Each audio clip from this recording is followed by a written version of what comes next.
นี่คือเรื่องจริงเนาะเพราะว่าแม่นอยู่น้องว่าแต่ว่าเขาเจ้าคบกันซื่อ แม่แบบคือเฮาตะกี้นะ เห็นกับตาเลยเอาแล้ โอ้ได้ไหม ว กับตา โอ้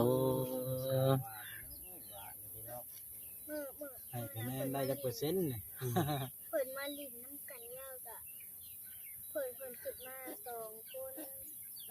เพิ่นมีอาวชาแล้วก็อาว บัดอันนี้อันสิถามเบิ่งบัดอันบอนเพื่อนบอนพอจะอยู่นั่นที่ดินต้น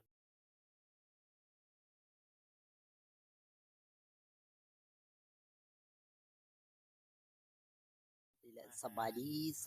พ่อแม่พี่น้อง FC ที่ฮักแพงบ่ว่า FC ฝั่งลาวฝั่งไทยแล้วก็ต่างประเทศนำเด้อพ่อแม่พี่น้องเนาะมาพบพ่อกับช่องบ่จอย V2 อีกแล้วพี่น้องเอ้ยเนาะก็มาหาทางน้องกระติกคือเก่าพี่น้องเอ้ยเนาะจังไดก็ไปพบพ่อกับน้องกระตุกน้องกระติกกันเลยพี่น้องเอ้ยเนาะไปพูดคุย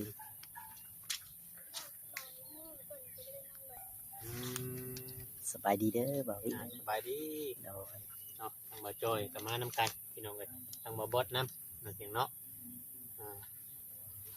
บัดนี้ได้อยากเมื่อเยี่ยมเอ้ยโอ้ใครโทรหากันอยู่บ่เจ้ากับเอ้ยนั่นน่ะเพิ่นบ่โทรมาเลยโทรไปเพิ่นก็บ่รับหากโทรติดเนาะเป็นอะไรวะเนาะเราอยากไปเยี่ยมเอ้ยเราโทรไปเพิ่นก็บ่รับเราอ่ะ สบายดีน้องกะติก โอ้ยสบายดีเดี๋ยวเพิ่นอยากให้เฮานี่พาไปแต่เฮานี่สิบ่กล้าพาไปพี่น้องไงเนาะเพราะว่าเฮาก็ยันอัน FC เพิ่นว่าให้แล้วก็ทางญาติพี่น้องเพิ่นเนาะว่าเด็กน้อยแน่เนาะบ่ว่าเนาะ แม่น ว่าพาเด็กน้อยไปจังซั่นจังซี่ไม่ยังอ่ะนะ ได้งั้นอันนี้ไข่เป็ดบ่ ไปเติม เออโดยเป็นจังไดบัดนี้บ่เรากินฮอดเอื้อยเราจังไดครับอัปเดต ขึ้นฮอดเอื้อยบ่เอาแล้วว่านั่นแหละปล่อยแต่นักใจอยู่นะบอกเรียงเอ้ย ใจแนวใด อ้าวนักใจแล้วเตือนสมมติว่าน้องนะคนอื่นเขาถามน้องว่าจากนี้ไปนี่เจ้าสิอยู่น้ำไผ่ถามตรงๆเลยนะอยู่น้ำเอ้ยแต่จังได้เอ้ยแต่เจ้าสิไปทำงานล่ะ แม่น่าสิไป ป้า น้ำปลาผู้นี้บ่เจ้าบ่ไปบ่น้ำโพน มันจะเป็นดุง เป็นจิเป็นตรงนะเจ้าสิบ่ไปนํสิไป เอา ดงอีก อ้าวว่าลำบาก ท่านได้อยู่งานกับจะอยู่เวที เพราะคำอยู่ยังอยู่เพื่อนอยู่นี่แม่นอยู่นำใบเตโอ้ เนาะมีแต่เจ้าก็สิไปพุ่นไปที่อยู่ ลาวบัดสิไปหาเงินเพื่อเลี้ยงเนาะเนาะบ่ว่าไปหาทำงานเนาะ แม่ เออ เรื่องนี้ก็ได้ น้องก็เลยสิได้เป็นดุง เจ้าก็เลยสิไปดงน้ำพ่ออืม แล้วความคิดของเจ้านี่บ่คิดจะก้าวขึ้นไปอยู่เพื่อนที่เคยอยู่บ่ คำว่าน้องอันนี้อ้ายสิขอถามคำว่าน้องตุ๊กเดี๋ยวอยู่ผู้เนาะ น้องกระ ค ตุ้ ำคำน้องตุ๊กฮับว่าดีดูแลเจ้าเนาะนี่เจ้าสิไปบ่ไป บอกไป เป็นหยังล่ะ ที่บ้านเพิ่นบ่มีบริ โอ้ ษัท มันอยู่แต่ในป่าอ้อยหันอืม ฮับก็แม่น บกล้าอะไรกับคือเฮากันเนาะ บ่ ยัง ได้ น้อยยังน้อยเนาะ ทั้งนั้น ทางญาติพี่น้องเนาะ ทั้งญาติพี่น้องทั้งนั้นบ่ฮับ ทางปู่ทางญาติ เพราะว่าเป็นหยังบ่ฮับเพราะว่า เราเคยมีบทเรียนมาแล้วทั้งนั้นก็ได้ เราเคยเลี้ยงมาแล้วมันแตกแยกเฮ็ดให้กินฮอดอันนั้นเนาะ แม่น กินฮอดได้บ่ได้เฮาเลี้ยงก็เลี้ยงมาใหญ่แล้วบัดนี้จากนี่นะ อืม ฮอดแล้วแต่ว่าทางไปเล่นนี่ก็ทางนั้นก็บ่ได้มีข้อห้ามหยังไป ไป ได้ เล่นได้จำมากินฮอด อืม ปัญหานี่คือว่ามันไกลบัดมันบ่ได้แม่นใกล้ๆเด้ก็มาสิไปเล่นกันเนาะบ่ แมน สรุปแล้วก็น้องกระตุ้กนี่อยู่นี้เนาะอยู่เพื่อนพ่อมื้นนี่บ่จะเอิ้นลุงมื้นนี่เอิ้นอันใด ลุง เอิ้นลุงมื้น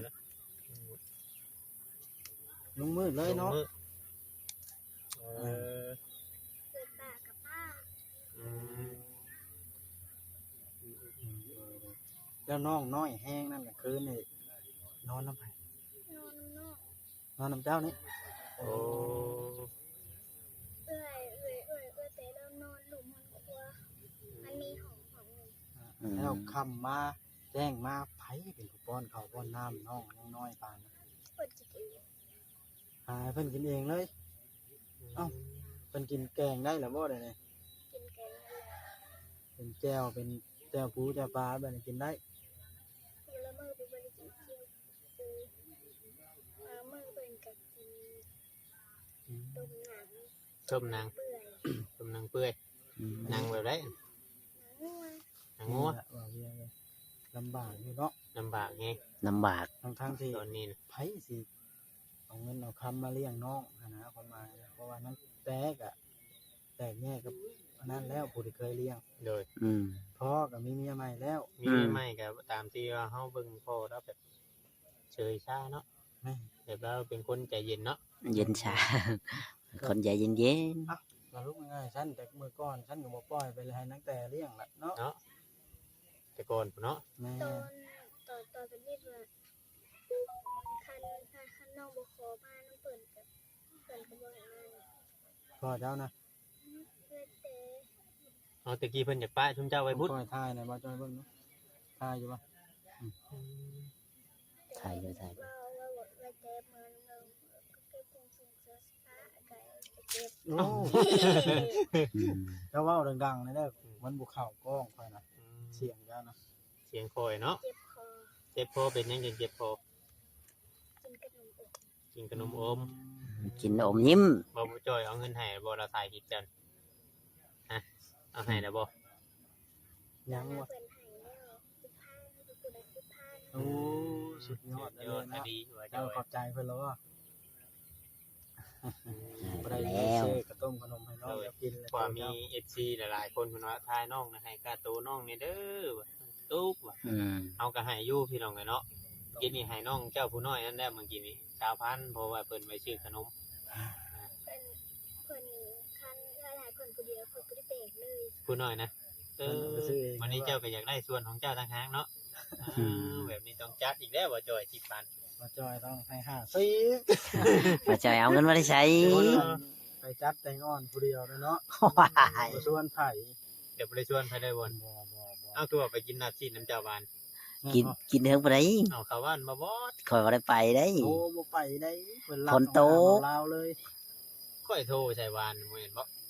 โทรคอยก็ไม่ได้ออกจากบ้านเมื่อวานนี่เขาอยู่บ้าน เมื่อก่อนเนาะมื้อเฮาเลิกมื้อเฮาแยกกันน่ะบ่ว่า เลย คุยกับน้องกระติก เนาะก็ถือว่าเป็นน้องๆที่ขาด ว่า ความ ว่า อบอุ่น ง่ายๆว่า กันแห้ง บอกให้น้องกระติกทำฮู้เนาะ แบบว่ายันว่าเจ้าสิคิดไปอยากไปพุ่นนะว่าทางนั้นเพิ่นก็บ่กล้ารับแล้วไปอยู่แต่เพิ่นเลี้ยงพอนั่นแหละเพิ่นบ่อยากประวัติศาสตร์มันซ้ำร้อยเพิ่นคิดฮอดบัดเวลาจุมเจ้ามาพี่น่ะเพิ่นคิดฮอดบ่แม่นว่าเพิ่นบ่ฮักบ่แพงเนาะถ้าไปเด่นไปหัวนี่ไปไล่เพิ่นฮักเพิ่นแพงฮะเพราะว่าเฮาไปแต่เฮาบ่ได้แม่นลูกเพิ่นเด้เนาะบ่เนาะ เพิ่นก็ขึ้นอยู่กับบ้านเมืองฮีดคล้องคือกัน แม่นๆ เนาะเพราะว่าคันเอาไปแล้วมันก็ต้องได้เซ็นรับรองว่าผู้นี้เด้อมา มา อ อยู่ ยู่นำเฮา แต่ว่าถ้าไปอยู่รถจะเป็นไข้เจ็บนะเว่าขออนุญาต โดย ถ้าตายขึ้นมาเนาะเว่า แม่น ความเบิดซะ ๆต้องได้ ทั้งนั้น เสีย สิไปเสียแม่งัวตัวควายให้บ้านทั้งนี้ แม่น เว่าง่ายๆทั้งนี้ไม่นี่นะเนาะ ๆบ่ทางนั้นก็เสียแล้วสมมุติว่านั่น ฮะ ว่าคนไปมันแบบว่าบ่มีผู้หำห้องนะไปเชียร์ชาวบ้านเขาอะนะ แม่นเว้าเพิ่นให้นะ แน่ อืม ๆเนาะเป็นเรื่องที่ ชี ว่า วิตที่น่าสงสารพอสมควรเนาะบ่เวียง สงสารเด็กน้อยเด้โมเมนต์อย่างไรฮุบไปฮุบมาจังซั่นจังซี่น่ะก็โอ้ สิอยู่ ขนาด ใจ บอกง่ายๆว่าขนาดลูกหลานเขาน่ะพ่อแม่เขาไปเฮ็ดงานอยู่เมืองไทยแบบว่าเขาเลี้ยงขาดีว่าแบบนี้นะเขาเคยผ่านประสบการณ์นี้มาก่อนนะ ยังจนว่านั่นถามบ่จ้อยก็เราให้ทุกคืนตอนคืนเราเลี้ยงหลานตอน บ่จ้อยให้บ่จ้อย อันหลานเราให้นำ บ่จ้อยบ่จ้อยนี่คนแพงนิดน้อย โอ้ยเราแพงนิดน้อยเราเลี้ยงนิดน้อยได้เดือนเราคอยก็เคยจุดนั้นมาก่อนนะบอกคอยสิเว้าได้ อยู่น้ำลุ่มมืดเจ้าก็ต้องหูจักซอยเวียกเพิ่นแล้วได้เฮาเฮ็ดได้เฮาก็เฮ็ดเด้อนางเด้อ จอยอยู่จอยขึ้นมา โดยเฮาบ่เฮ็ดเป็นขี้คร้านหา หนึ่งข้าวเป็ดนะบ่น กับปิดแล้ว เดี๋ยวว่าหนึ่งข้าวบ่เป็นจังหน่อยใหญ่จังหน่อยแบบว่าอย่างเอาผัวใจเฮ็ดเด้บัดนี้เด้ออย่าเผาเอาง่ายๆเด้อพวก เอาไงเด้อ ยุงครบเบิ่ง เช้าพุ่นแล้ว บอกให้แล้วเช้าหา เช้า30พุ่นน่ะเด้อจักปีซะ 18 19 18 19กับเช้าตัวได้หลายกว่ากัน เช้า เรายันเฒ่าจักเรายังอยากได้ไว้ อีก14 15เอาละเนาะ กระตุก กระตุก กระตุกตัวนี้กระติกเนาะ แม่นเพราะว่าเอาไปถ่ายแล้วปีนั่นน่ะผูกกระตุกน่ะซ้ำนี้เดี๋ยวนี้ก็ซ้ำกันนั่นแหละแต่ผู้นี้บ่มีเนื้อมีหนังคือผู้นี้จ้อยเนาะ แม่น เห็นลึกๆแล้วความรู้สึกของน้องในถามยามใดก็อยากอยู่แต่น้ำผู้เอื้อยเนาะเป็นเอื้อยแต่เนาะ เลย มันอบอุ่นบ่หรือว่าใดน้องล่ะ ทางเป็นมาอยู่พี่ก็มันม่วน มันม่วน มันมีหมู่เลย เว้าง่ายๆว่าเว้าเรารักแล้วคือน้องเต้กับพ่อนี่เราก็สิบ่กล้าปะดอกปะอันเด็กน้อย2คนนี่อยู่คุณน่ะทั้งคำเป็นไปได้คำว่าน้องตุ๊กเราบ่นั่นเราก็สิเอามาพี่เบิดหั่นแหละบ่ได้ แม่น น้องตุ๊กบ่เอาผัวนะ แม่น น้องเราก็มาหมดนั่นแหละ คันเกิดจะไปโคเป็นมาอยู่เป็นกับบ่มา ๆ น้องกระตุกนะโอ้เพิ่นก็บ่มาแล้วเพิ่นมีผัวล่ะเจ้าก็ได้ เมื่อน้องสิมาผัวกับเพิ่นกับผัวเพิ่นก็อยู่นั่น แม่นบ่ เพิ่นบ่ได้เว้าหยังบ่ ช่วยเป็นมาตุกมาแบบโดมา กินฮอดอยู่กินฮอดเอื่อยพี่น้องเลยบัดโทรไปบัดเอื่อยบ่นั่นบัดเฮาถามทั้งนั้นว่ามีแต่ว่าทั้งนี้บอกน้องตุ๊กนี่เชื่อบ่ได้ น้องบ่ได้บอก บ่น้องตุ๊กพูดบ่แม่นน้องกระติก คือ เพราะว่า มันสื่อคล้ายๆกันเนาะ แม่นๆเบิ่งค่อยเข้าไปเบิ่งในอันในแชทของน้องเต้เมื่อกี้นี่ก็แบบว่าเราบอกเพจน้องตุ๊กนี่เราก็บ่ได้บอกค่อยเข้าไปเบิ่งอัน เพิ่น น้องตุ๊กน่ะบ่ยอมรับบ่ยอมคุยกับทางนี้บ่ง่ายๆซะ ตุก เพราะยังน้อยอยู่ยังบ่จักคิด คือว่า เนาะ ว่านั่นน่ะตอนน่ะเพิ่นจะบอกเฟซ เออ บอกเฟซแล้วก็น้องไปรับเฟซผัวเพิ่น อืม แล้วก็ไปโพสต์แล้วผัวเพิ่นก็หับแบบเพิ่นก็หับ อืม อืม เรียนใดกันดึกขี้ดินใช่กันหนุดเอากันเฉยจะบอกมือน่ะเนาะ เจ็บซีว่าโอ้น้องตุ๊กน้องติ๊กว่าคักแท้ว่าเล่นใดกันนั่น นึกกินใส่กันหยอกกัน แม่นดึกขี้ดินใช่กันหยอกกันหนุดมัดกันเฉยว่ะ ตอนแรกมาหลินน้ำกัน อืม กลางคืนบ่กลางคืนมันมาเล่นกันนี่เราบ่เกิดแห่งความหักเนาะ ดึกกระดินใส่กันซื่อๆก็มักเลย อย่าดึกขี้ดินใส่ค่อยบ่จอยนะสิ อ มา ย่า ค่ ร อ ถ ยเนาะ อย่า อืม อย่า ปานนั่นล่ะเนาะ อืม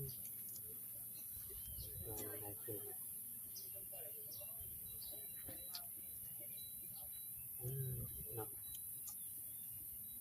ลำบากกันนั้นเล็กน้อยแล้วบาดนี้เนาะ แม่น ย่านเขาขึ้นฮอดบ่เคยอยู่เคยเช่าเขาหนนะย่านให้ โดย เนาะมันบ่จักที่ ๆว่าง่ายๆว่า FC หลายๆคนเพิ่นก็ยังเป็นว่านั่นพี่น้องเพื่อเฮาเข้ามานี่ก็แม่นหยังก็เข้ามาโอ้มาล้มแล้วก็มาให้ความอุ่นน้องๆนั่นแหละพี่น้องเนาะ แม่น เพราะว่านั่นตอนนี้น่ะยังสิจักแน่ก็แต่ผู้นี้ผู้น้อยนั่นนี่สิบ่จักหยัง บ่ฮู้เรื่องหยังเลย แม่ คือผู้ได้กูละเมื่อกูละเว้นเลยเลยนอนเปิดกระตื่นมันหลังเล่นโทรศัพท์เอื้อยเท่านั้นแหละ กลางคืนเท่านั้น บ่จักหยังดอกเนาะบ่ได้จักดอกว่าเลิกกันน่ะเนาะผู้น้อยนะ รู้จัก ฮู้จักแต่บ่ ว่าดอกเนาะ ใครบอกเพิ่น ตอนเลิกกันอ่ะแม่ไปใจไปอยู่บ้านดูบังเอวไปน้ำตายจ้ะเลิกกันแล้วไปน้ำตา อืม ก็อื่นบอกเอาไป อื ส่งเสีย ม ให้เราก็ติดส่งเสียให้ อืม อืม คือตอนตุ๊กปะผัวเบิ่นตอนน่ะตัวเบิ่นว่า ใครปลาผัวใครปลา ข ผั อ ว ช่วยเจ้าลงไปเฮ็ดเวียกได้มาที่ทางเบิ่นก็ฮู้ ใคร วัด นิกเลย วั บ่ ดตุ๊กกันตอนนั้นเพิ่นเอากัน เคยปลากันเทื่อหนึงแหละ เพิ่นเอาตอน12ปี เพิ่นเอาแต่12 ปีเพิ่นได้ ไป บ่ไปเลยๆเจ้านี่ฮะจับผัวเพิ่นนี่บ่ ว่าดอ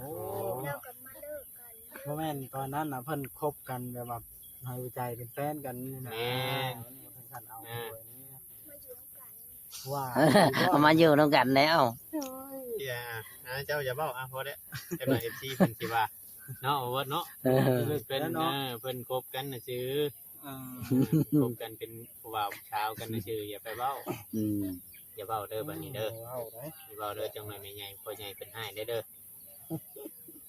แม่นอลีบ่เจ้าจังว่าถ้าแม่นอลีก็เว้าโลด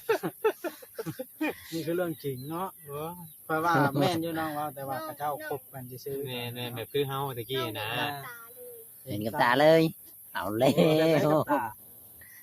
เป็นมาเป็นมาอยู่ด้วยกัน โอ้ มือ ให้คะแนนได้จักเปอร์เซ็นต์นี่ เปิดมาลิ้นน้ำกันยาวกะเปิดขึ้นมา2 คน อืม มีอาวซาแล้วก็อาว บัดอันนี้อันสิถามมึงบัดอันบอนเพื่อนบอนพอจะอยู่นั่นที่ดินตอนนั้นนั้นเป็นห้องไผอันนั้น เป็นเพื่อนน้องนี่ เป็นห้องน้องบิ๊กโอ้ถ้าว่ามีผู้รักผู้ใหญ่เพิ่นจักสั่งเฮือนให้หรือว่าเพิ่นเฮ็ดให้กับดีนี่เจ้าสิอยู่บ่กับน้องอยู่บ่อืมพี่น้องเนาะจังไดบ่จอย จังนาทีแล้ว จัง เนาะ นาทีแล้วเดี๋ยว 17จ้ะนะ อืม คือว่า เพราะว่าหลายๆคนเนี่ยผู้รักผู้ใหญ่ แม่น บางคนก็สงสารน้องติ๊กกับน้องมิกเดี๋ยวนี้นะผู้ยังน้อย แม่น เราเพียงเนาะบางเทื่อบางทีอาจจะมีผู้ใหญ่ใจดีเข้าใจหรือว่าอยากจะซัพพอร์ตเพิ่นหรือว่าแนวนั้นแนวนี้นู่นนั่น โอเคเนาะพ่อแม่พี่น้องทั้งคุยกับน้องตุ๊กน้องติ๊กเพิ่นพี่น้องจังไดก็ถ้าว่า FC ท่านใดอยากช่วยเหลือเพิ่มเติมก็เชิญมาได้เพราะว่าทางน้องๆเพิ่นก็ขาดเคินเนาะคือว่าคือเก่านะพี่น้องคือพ่อแม่พี่น้องเคยเห็นที่ผ่านมาเนาะจังไดก็ฝากพ่อแม่พี่น้องเป็นกำลังใจให้เด้อพ่อแม่พี่น้องเนาะสวัสดีและสบาย